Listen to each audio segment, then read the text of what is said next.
Alright, so this right here is a fig tree, and it's actually got an amazing story. I've just planted this one here on my homestead last year, and then I've got another small one over here that I planted here last year. They're both doing good. The story behind these is when I was a little kid, we lived on a lake, and my grandfather took a cutting off of the fig tree from my childhood home and took it to his house, and he grew, I mean, a ginormous fig tree out of it. His figs, every year we go over there and we pick and pick and pick and pick until we just get tired of picking, and then we make fig preserves. But that tree just puts off so prolifically, it's crazy. And for years I didn't know that that's where that tree come from, and I wanted some of the I wanted some fig trees here on my homestead, so I asked him if I could take a cutting, and he of course said yes, and then told me the story about the tree. So these trees actually come from my childhood home, and it's amazing for me. It's very sentimental to me because unfortunately my mother passed away, and this just reminds me of her. So these are two of my favorite trees on my homestead here, and I'll always cherish those. I have blueberries down through here. As you can tell, they're not doing very well. I think probably planted them in too much shade. They do get a lot more sun than what they're getting right now. It's just due to the time of day.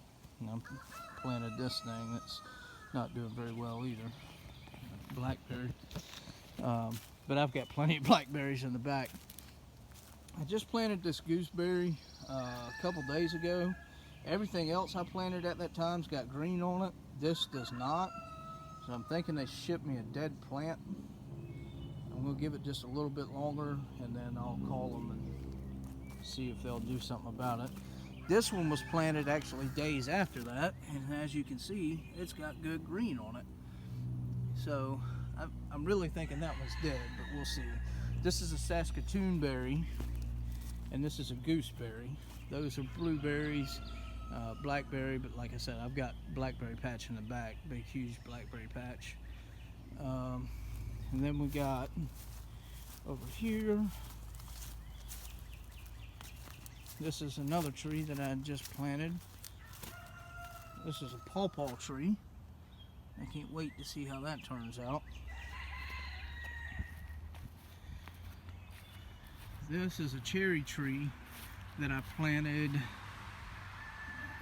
probably 2 years ago, year and a half, 2 years ago. It's doing excellent. This is a combo cherry tree that's got 4 different types of cherries on it. As you can tell, I just planted it. I'm very excited about this one. Very excited. That's a red maple I planted. Obviously not going to get any fruit off of that, but I just love the red maples. They're beautiful. This is a crabapple tree I planted, and it hadn't done good since the day I put it in the ground about 2 years ago. It is growing, but it's just not doing well. It's never really put out any fruit. This apple tree, I don't know if I have any pictures of it, but that thing, and it doesn't look excellent now, it's starting to get growed up underneath it again, but I promise you it wasn't like that. Anyway, when I moved here, this thing was just completely covered in weeds. All this land up here, this was all weeds and woods, all up through here. And that apple tree was just covered in it, and really thought it dead. And it's struggling, but 4 years now, First year it put out absolutely nothing, of course. And then I cleaned all this out. The next year I got 1 apple out of it. Year after that I got 2 apples out of it. And then this year, you probably can't see it, I'm sure, but I wouldn't say it's covered in apples, but there's plenty. There's plenty on there. That tree I got real cheap because, you know, look at it. That's why. It's a apple tree, Granny Smith.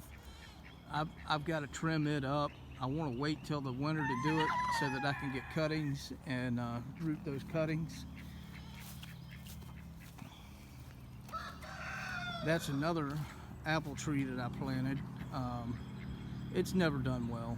It's just, I don't know. It grows, it extends every year. It's never flowered. It just, I'm gonna leave it, but it's never done well. This is a Bella Georgia peach. Absolutely beautiful tree, and it's doing well. Do need to trim it though. This one is absolutely prolific. That's a Georgia Belle peach, and it's doing quite well. That one right there by my truck is a plum. It's doing quite well.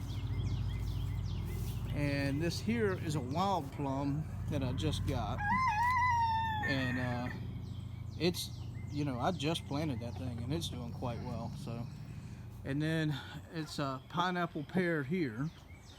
This pear tree was here when I moved in years ago, and it wasn't covered in weeds, but it didn't put out, for the first 2 years I lived here, it might have put out 3 or 4 pears. I started cutting back on it, fertilizing it, and now, I don't know if you can see it, but that thing is just covered. Last year and this year, probably can't see it, I don't know. But last year and this year, it was just absolutely covered in pears. And I mean, it puts out a bumper crop. Last year and this year, it's putting out a bumper crop. So, and then I've got one more I'm not gonna show you because it's way in the back. And it's a wild tree. It's nothing that anybody planted, but it's a Asian pear tree, and it puts out bumper crops every year. Every year since I've been here, even though it's back in the woods, it puts out all kinds of pears. And sometimes we do something with them, but most of the time I just feed them to the pigs and the goats. They enjoy them. So, but that's the garden tour, or the tree tour. I did the garden tour earlier. And then I've got some seed starts inside. Maybe I'll show y'all, but that's it for the trees. We'll see y'all later.